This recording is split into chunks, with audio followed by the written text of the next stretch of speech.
Hey guys! So today I want to talk about protein, specifically protein and vegan diets, specifically protein and vegan diets and vegan YouTubers. I think one of the biggest problems potentially with regard to veganism on YouTube is the prevalence of the high carb, low protein diets.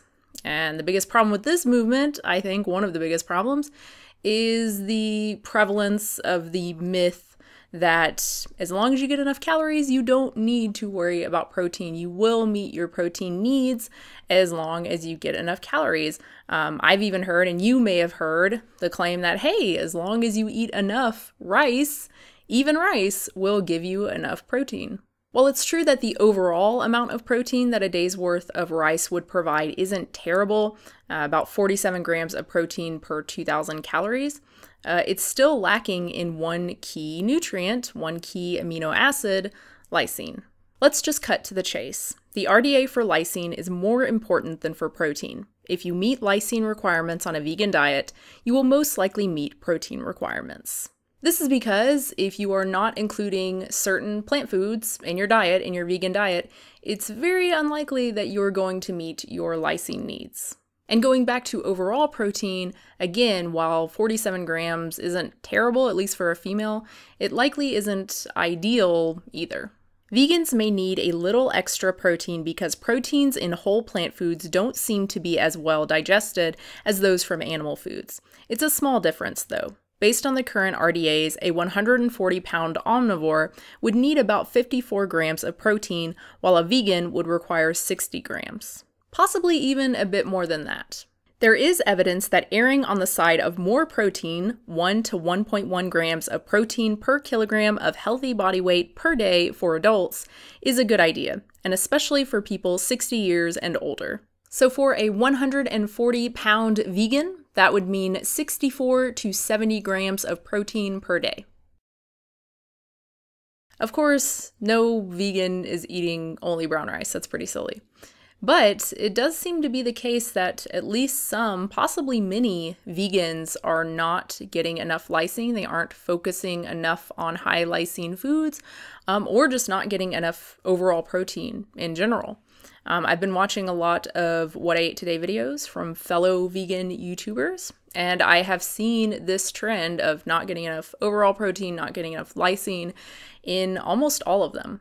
So I thought it would be interesting to go through some of these What I Ate Today videos and look at the protein content and the lysine content of these videos. So I've picked 6 from very popular vegan YouTubers, and yeah, let's do it.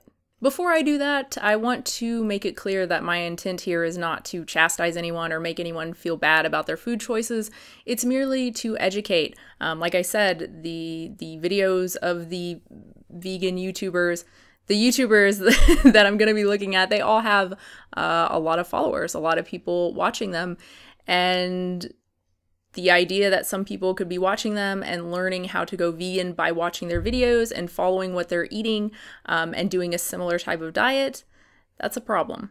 Recidivism is already very, very high among vegans, and of course one of the things we hear from ex-vegans is that they had cravings for certain foods, and you know, it could be possible that those cravings are because they simply weren't eating enough protein. I am using Chronometer for this since they offer a breakdown of amino acids. Pretty cool.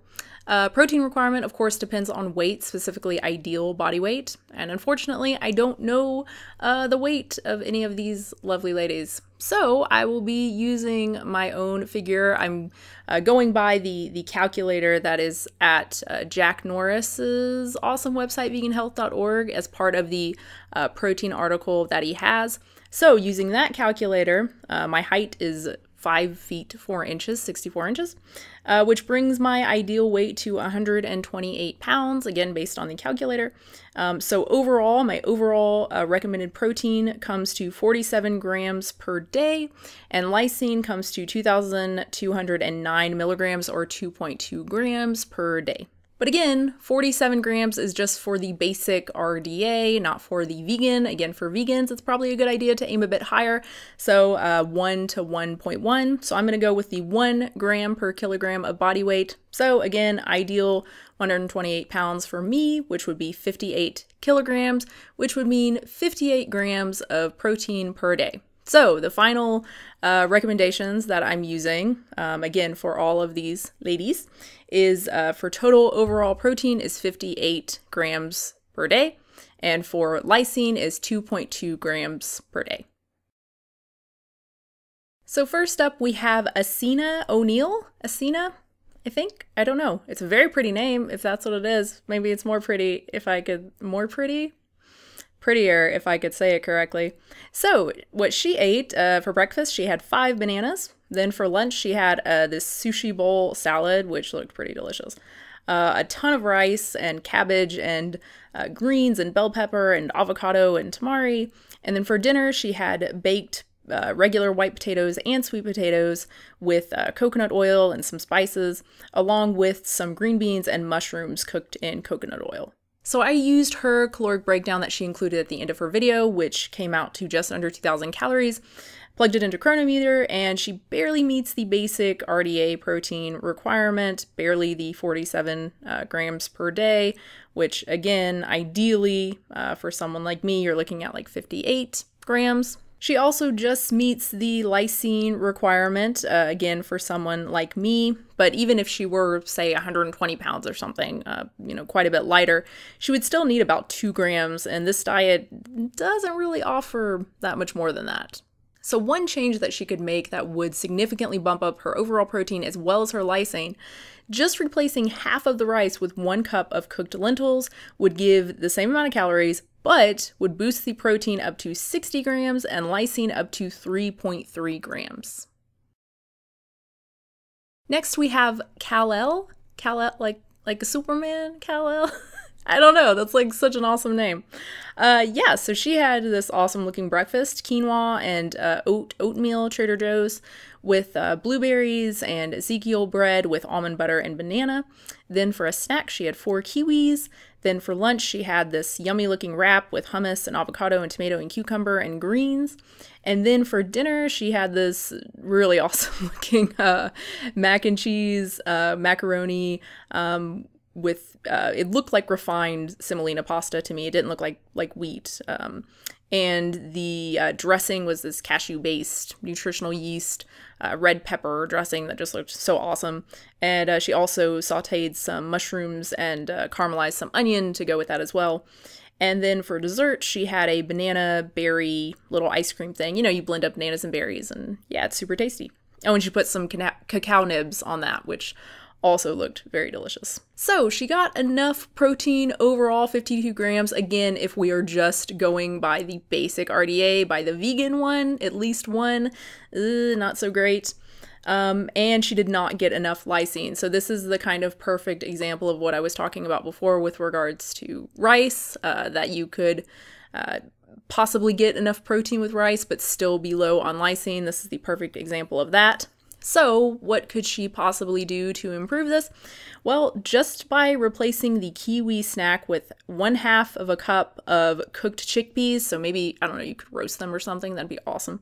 And 1/2 of a cup of the, or half of the pasta with 1/2 of a cup of cooked white beans. Those two changes, those little changes, would bump the protein up to 61 grams and the lysine up to 2.8 grams. Next, we have Annie Jaffrey. So she had oatmeal with apple, berries, and maple syrup. Then for lunch, she had a salad, awesome looking salad with potatoes and tomatoes and cucumber and bell pepper and avocado, and this maple syrup, Dijon mustard, lemon dressing thing. Actually, I don't know if it was Dijon. I don't think she said Dijon. I'm just assuming that. It was just maple syrup and mustard and lemon juice, but it looked really good. And then for dinner, she had some cooked quinoa with that she cooked and then added like a tomato pasta sauce thing too. And then along with that, she had some steamed sweet potato and broccoli and a cucumber and tomato salad. So when I plugged this into Chronometer, I got less than 1,500 calories, which is not a lot, and it definitely affects the amount of protein that she gets. 41 grams, yeah, not a lot, and deficient in various amino acids as well, including lysine. So what she could do, very, very simple, by just adding another meal. So what I did is I added my awesome lentil soup that I had in a past what I ate today. That's just like lentils and potatoes and celery and carrot and onion and garlic, but the base is lentils, so it's got a lot of protein, got a lot of lysine. Yeah, so I added 1 serving of that, which was only about 250 calories, but brought the calories up to 1,700, which still isn't a whole lot for, you know, someone, even a female who exercises. I typically eat like 2,000 calories a day. So that brings the calories up to 1,700, and more importantly, it brings the overall protein up to 56 grams and lysine up to 2.5 grams. And again, you're only talking about 1,700 calories here. She could add another smaller meal and bump up the protein and lysine even more. Next, we have FullyRawKristina, and of course, her diet is different than everyone else's in this list because hers is completely raw. Everyone else's has at least some cooked foods. So she starts the day with coconut water, and then she has a juice of beets, apple, and orange. Then watermelon, half of a watermelon. She said about 500 calories of watermelon, which is crazy. I mean, I used to eat a lot of fruit, but I can't imagine eating. I don't think I ever ate half a watermelon. That would have just killed my stomach. Then she eats, she says about 3 pounds, maybe even 4 pounds of figs. I put 3 pounds into my calculation into Chronometer. And then she has, for dinner, she starts with another small plate of fruit. She says right now is figs. I put in like 8 ounces. Maybe it's more than that.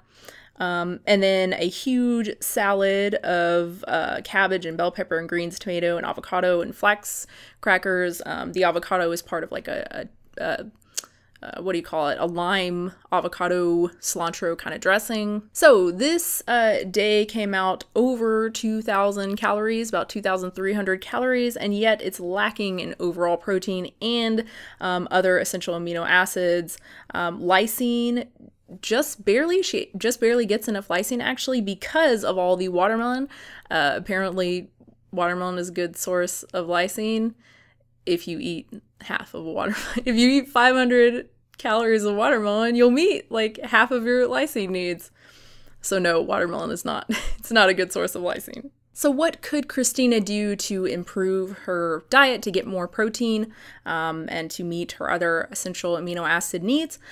Well, just by removing, number 1, by removing the extra fig meal, that smaller meal before her dinner salad. Number 2, by cutting the big fig meal in half. And then 3, by adding 1 cup of black beans to her dinner salad. These 3 things would bump her overall protein up to 53 grams and her lysine up to 3.1 grams. Next, we have Elle Tayla, I think. And she had breakfast. For breakfast, she had 6 bananas. Then for lunch, she had I don't even know how you would eat this much food. This is incredible. I'm not really sure if she ate this much food, but if she did, this is incredible. So she had 4 pieces of wheat bread, 3 carrots that she caramelized with some balsamic vinegar, corn and cucumbers and tomatoes and red onion and a bunch of Kalamata olives and some kind of dressing. I don't know if it was oil-based or not. I assumed it was, so I added like 2 tablespoons of oil in my calculation, but I'm not really sure. I found the brand online, but I couldn't find any nutritional information about it or an ingredient list or anything. Yeah, and she had 2 avocados. I don't know if she actually ate both of those avocados or not, but she had them out there, so I included both of them. Yeah, it's a pretty impressive meal. And then for dinner, she had 3 tortillas, little like pizza tortillas that she baked with pizza sauce and a bunch of veggies. So this is the one person of the 6 who actually did get a good amount of protein, over 70 grams of protein, and she met all of her amino acid needs. The catch is she had to eat almost 3,000 calories of food to do it. So she could easily get the same amount of protein and get significantly less calories by just replacing some of the bananas, some of the 6 bananas that she ate, with some legumes and maybe some nuts and seeds. Next up, we have Freelee. Of course, Freelee Banana Girl eats a lot of calories, about 1,000 more calories a day than I do. About 3,000 calories is what this day ended up to be when I plugged it all into Chronometer. So she started with 1,100 calories of dates that she blended with water into a smoothie. Then she had 700 calories of grapes, and then she had a juice, a carrot, apple, celery juice that she said was about 200 calories. And then she had a veggie rice stir fry thing that was about 200 calories. And then a bunch of baked potatoes with pasta sauce that was about 600 calories. So again, almost 3,000 calories, yet still lacking in several essential amino acids and in overall protein. So again, like with Elle, the same thing, just replacing some or a good portion of the fruit in her diet with legumes, nuts, and seeds would make a huge difference. So as I've tried to show with the little tweaks that I've made to these various different examples, these various different diets, it's really easy to get enough protein and to meet lysine needs on a vegan diet. There's really two things that you have to do. Number one, make sure you are getting enough calories to maintain a healthy weight, of course. And number two, eat enough legumes, enough nuts and seeds, enough foods that are rich in lysine, at least 3 servings per day. So 1 serving of lysine-rich vegan food would be half of a cup of legumes like lentils, chickpeas, and kidney beans, or half of a cup of soy like tofu, tempeh, and like faux soy meats, 3 ounces of seitan, 1 cup of quinoa, 1 cup of amaranth, 1/4 of a cup of pistachios, or 1/4 of a cup of pumpkin seeds. Just to give you an example, here is what I ate for my last What I Ate Today, September 28th, I believe. So I ate about 2,000 calories, 2,026 calories, yet I got 84 grams of protein and 4 grams of lysine, which is pretty good. Again, for me, I need about 2.2, so that's almost double. And the reason I got so much is mostly from the peanut butter that I ate and also the tofu. And this is normal for me.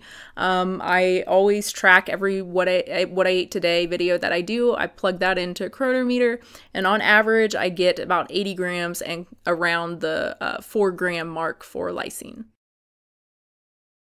Another trend that I saw among these videos, as well as some other ones that I watched, some other vegan What I Ate Today videos, is not surprising, unfortunately, but it is not eating enough calcium and or zinc. In fact, the only person to get enough of both was Elle, who had to eat almost 3,000 calories to do it.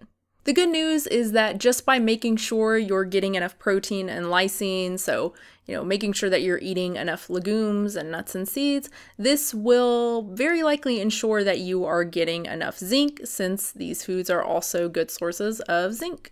Calcium is a little bit more complicated.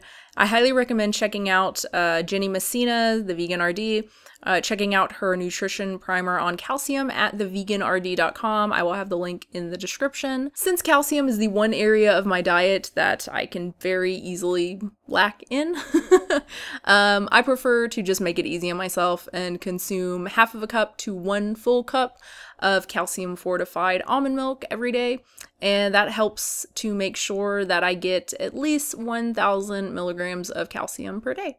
And that's it. That's it for this video. I hope you guys enjoy it. I hope you learned some things and saw really how easy it is to not get enough protein, particularly lysine. Watching all of these videos, a lot of the food looks so good and their diets on the outside look very healthy, right? At least some of them do. But yeah, hopefully you can see if you don't include beans in your diet, it's going to be pretty hard to meet your lysine needs and even to get that ideal kind of level of protein for vegans. So that's really the takeaway message here, is to make sure that you eat your legumes, make sure you eat your lentils and your chickpeas and your tofu, delicious, awesome tofu, because it's so tasty anyway. Like, why do you need a reason? You don't need a reason to eat tofu. Just eat it. It's so good. And it's good for you. I mean, it's just, there's no reason not to eat tofu. That's the takeaway. There's no reason not to eat tofu. Just eat it all day, every day. Anyway, thanks for watching, guys. I hope you enjoyed this video. That got a little weird. Yeah, if you liked it, be sure to subscribe. Also, if you want more information on vegan nutrition, that's what I should have said. This makes sense now. If you want more information on vegan nutrition, of course, check out the awesome websites veganhealth.org, Jack Norris's, as well as Jenny Messina's, theveganrd.com. I'll have links to those here and in the description. And you can also check out my video, my vegan nutrition basics video that relies heavily on Jenny Messina's 7 principles of happy, healthy vegan, I think is what it's called, something like that. Yeah, so check that out. Again, subscribe if you like this kind of thing. And if you want to support me, you can do so at patreon.com/unnaturalvegan. And that's it. Thanks again, guys, and Thanks again, guys, and I will have a new video soon. That's why you don't record at 2 in the morning.